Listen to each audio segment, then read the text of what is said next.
a exigência da Casa Branca não vai ser atendida pelo governo Lula, então essa reunião aí não vai ser boa, ao que tudo indica, para o Brasil.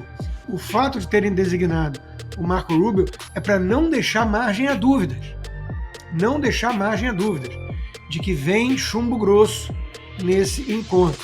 O New York Times revelou que Trump autorizou secretamente a CIA a conduzir ações encobertas, incluindo operações letais na Venezuela. Olá pessoal, sejam bem-vindos. O meu nome é Bruno. Se você gosta e apoia o nosso conteúdo, então deixa o seu like e inscreva-se no canal.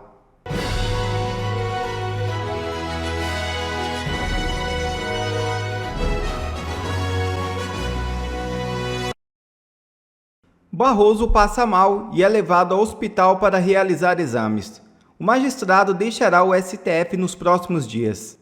No início da noite desta quarta-feira, o ministro Luiz Roberto Barroso, do Supremo Tribunal Federal, teve uma indisposição e foi levado ao hospital para fazer exames. Ainda não há detalhes do estado de saúde do ministro. Foi também nesta quarta-feira que o presidente Luiz Inácio Lula da Silva assinou o documento de aposentadoria do ministro.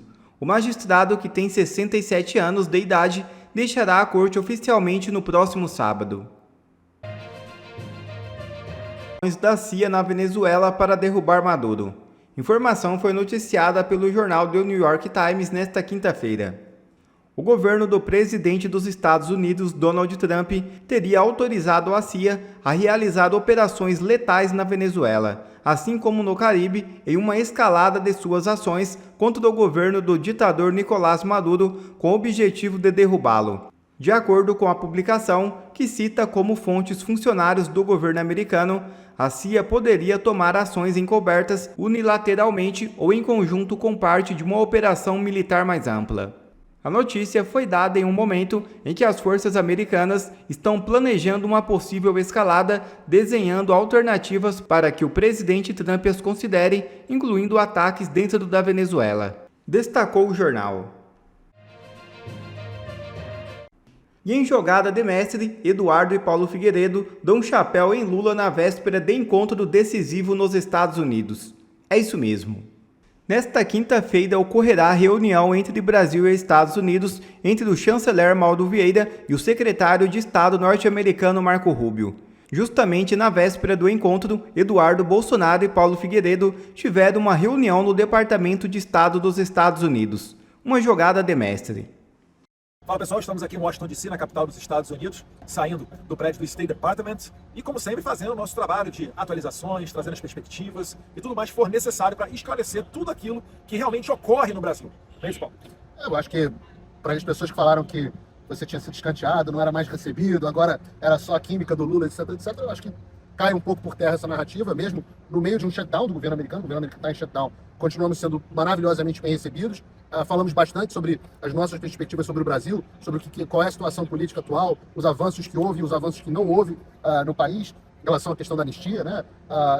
Há uma expectativa em relação à reunião amanhã com o ministro das Relações Exteriores e o Marco Rubio. A gente entende que essas conversas são normais, são boas de acontecerem agora. Esse é o momento de acontecer. Os Estados Unidos estão numa posição forte. Vamos ver o que o Brasil tem a oferecer, o que o Brasil vai trazer para a mesa. A posição dos Estados Unidos me parece ser sempre a mesma e ser muito clara. Vamos ver o que vai ser dito para o secretário amanhã. Da nossa parte, né, Eduardo, a gente não é governo dos Estados Unidos. A gente vem aqui, expõe o nosso ponto de vista, é ouvido, e eu acho que continuamos sendo bastante ouvidos, e vamos continuar tendo outras reuniões aqui. É importante ressaltar, finalizando, que o Marco Rubio é o único que vai tratar, né, em todo o resto do mundo, quem trata da questão comercial é a equipe comercial. É do secretário Bessent, do Greer, que é representante comercial dos Estados Unidos, e outros atores comerciais. Apenas o Brasil, devido ao forte conteúdo político, que hoje foi reafirmado por Scott Bessent e Greer, né, numa coletiva de imprensa, na sede do FMI Banco Mundial, mas apenas o Brasil é que terá como líder, negociador da questão comercial, o secretário Marco Rubio. Então isso daí diz muito. Eu acredito que ficará impossível de tirar da mesa a política, como seria desejável pelo lado brasileiro. Então vamos aguardar a reunião de amanhã, mas a gente tem uma convicção muito forte de que os Estados Unidos seguirá trabalhando para reduzir o poder de regimes totalitários, pessoas que censuram e também que atrapalham a vida das empresas americanas. Acho que o mais importante é a gente ver que não houve uma mudança na política externa dos Estados Unidos, tudo permanece como estava. O Brasil vai fazer a sua oferta, vai fazer o seu pleito e vai ouvir de volta qual é a resposta americana. Qual é a resposta americana? A gente não sabe, a gente não é secretário de Estado, a gente não vai estar dentro da reunião, mas eu acho que, como o Eduardo disse muito bem, hoje o secretário do Tesouro e o USR, o representante de comércio, Greer, deixaram muito claro que da nossa tarifa hoje no Brasil, só 10% são questão comercial, 40% são questão política. Como é que vai resolver a questão política? Boa sorte para o Mauro Vieira. Anistia segue mais viva do que nunca. Começando com a notícia importante de hoje. O deputado federal Eduardo Bolsonaro e o jornalista Paulo Figueiredo anunciaram que estiveram em reunião com o governo dos Estados Unidos da América nesta quarta-feira. O encontro com autoridades americanas foi no Departamento de Estado um dia antes da reunião entre Mauro Vieira e Marco Rubio. Num vídeo no X, Eduardo Bolsonaro e Figueiredo comentaram sobre a celebrada química entre Lula e Trump, dizendo que narrativa de escanteio cai. Enquanto voltou a falar que o Brasil trata com aliado ideológico de Trump, enquanto outros países tratam com o Departamento de Finanças. O deputado também afirmou que foi reafirmado que apenas Brasil terá como negociador Marco Rubio e será impossível tirar a política da mesa. A reunião de Eduardo e Figueiredo precedeu o encontro oficial entre o ministro brasileiro e o secretário de Estado americano, marcado para quinta-feira. Rodrigo Constantino, e aí? Paulo Figueiredo e Eduardo recebidos antes das autoridades brasileiras? Pô, assim vai valer a tese de que o Eduardo é o cara mais poderoso do mundo, né? Segundo os petistas, ele manda até no Trump, né? Pois é, Serrão, mas está muito claro, né, que a exigência da Casa Branca não vai ser atendida pelo governo Lula, então essa reunião aí não vai ser boa, ao que tudo indica, para o Brasil. Veja, mesmo que fossem os canais mais adequados para se discutir tarifa, mesmo se fosse o Scott Bessent, secretário do Tesouro, ou o representante comercial Jamieson Greer, a situação do Brasil não estaria tão melhor, porque eles, numa coletiva hoje, desenharam, né, explicaram de maneira até que uma criança possa entender que 10% das tarifas apenas dizem respeito às questões comerciais, como com o restante do mundo, e os outros 40% são por motivos de perseguição ideológica, censura, prisão arbitrária de cidadão americano em solo brasileiro. Acho que se referia ali o Bessent Scott ao caso do Jason Miller, né, que ficou detido no aeroporto por horas, sem motivo. Então, é o problema de você ter aberto muitas frentes de batalha com muita gente poderosa, né? Você foi despertando a fúria. Veja que hoje o Elon Musk, que foi alvo do Lula e do Alexandre de Moraes, o Elon Musk ele está usando a sua banca de advogados para o caso da Flávia Magalhães. Quer dizer, uma moça que não tinha tantos seguidores assim, deu suas opiniões que poderiam até cair em esquecimento se não houvesse tantos holofotes, né? Mas o Alexandre de Moraes achou melhor destruí-la e com isso conseguiu transformá-la num ícone da resistência brasileira a esse clima persecutório, né? E o Elon Musk, o homem mais rico do mundo, está permitindo que os seus advogados ajudem no caso da Flávia Magalhães. Isso é para entender o nível a que chegou a história do Alexandre de Moraes. Com quem que ele andou mexendo, quem que ele andou provocando e qual tipo de reação vem por aí, né? Então, de novo, o fato de terem designado o Marco Rubio é para não deixar margem a dúvidas. Não deixar margem a dúvidas de que vem chumbo grosso nesse encontro. Tomara que o PT realmente esteja acreditando no conto da carochinha, da química ou da indústria petroquímica entre Lula e Trump, né? Porque, na prática, eles vão se decepcionar bastante, se essa for a crença. O Marco Rubio é um anticomunista que é preocupado com o que acontece nesse sentido na América Latina e sabe que o Brasil é a bola da vez, é importante player para tentar levar o continente todo nessa direção. Então, não vai ter moleza. O Eduardo Bolsonaro e o Paulo Figueiredo tiveram que aturar na última semana muito desaforo, né? Mas quem ri por último, ri melhor. E quem negocia primeiro tem mais chance de se dar bem. Esse que é o grande lance. O representante comercial dos Estados Unidos garante que a maior parte da alíquota sobre o Brasil é explicitada pela imensa preocupação sobre Estado de Direito e censura. Numa coletiva de imprensa nesta quarta-feira, Jameson Greer citou que juízes brasileiros têm realizado censura a empresas americanas.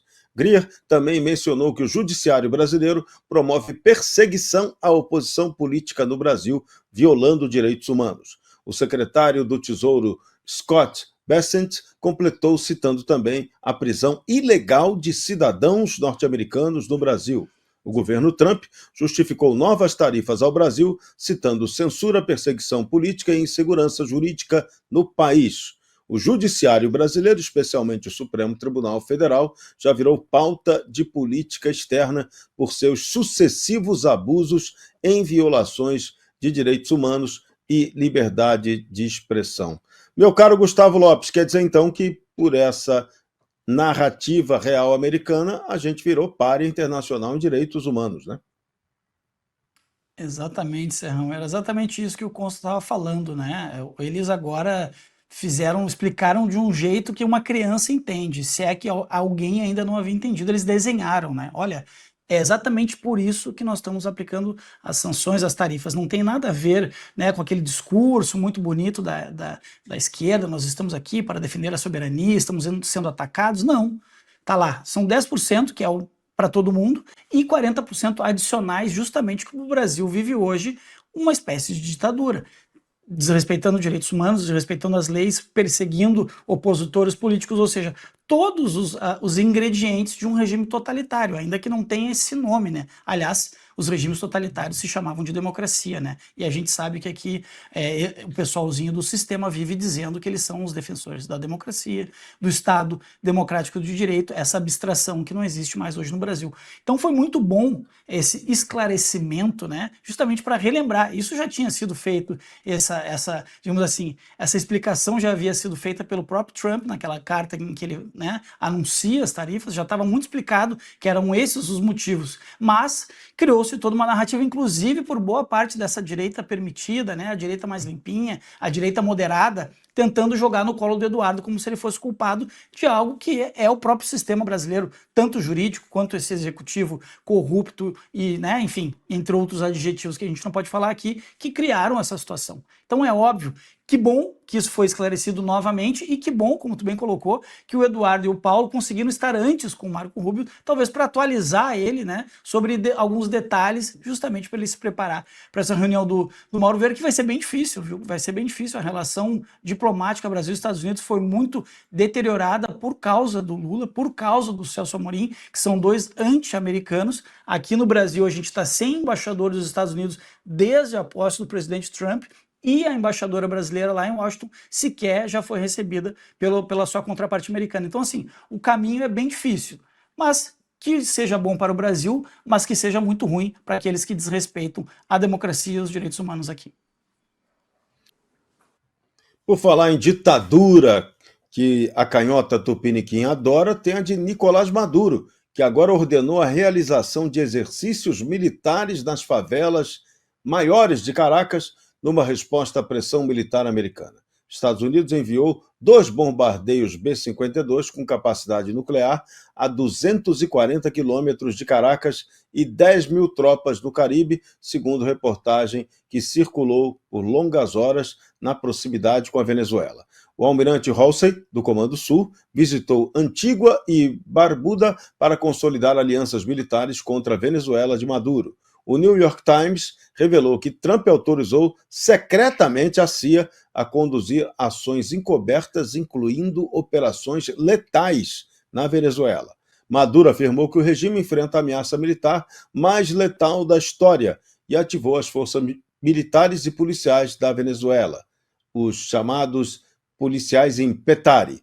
A televisão estatal do Maduro mostrou a mobilização de veículos blindados desde a madrugada, abarcando a capital e Miranda, com 7 milhões de habitantes. Ou seja, Gustavo Lopes, Maduro promete resistência e os Estados Unidos informam que querem Maduro vivinho da Silva Não querem que ninguém mate Maduro, não. Tem recompensa de 50 milhões de dólares para quem apresentá-lo, mas a ideia é Maduro vivo para responder em tribunais americanos, né?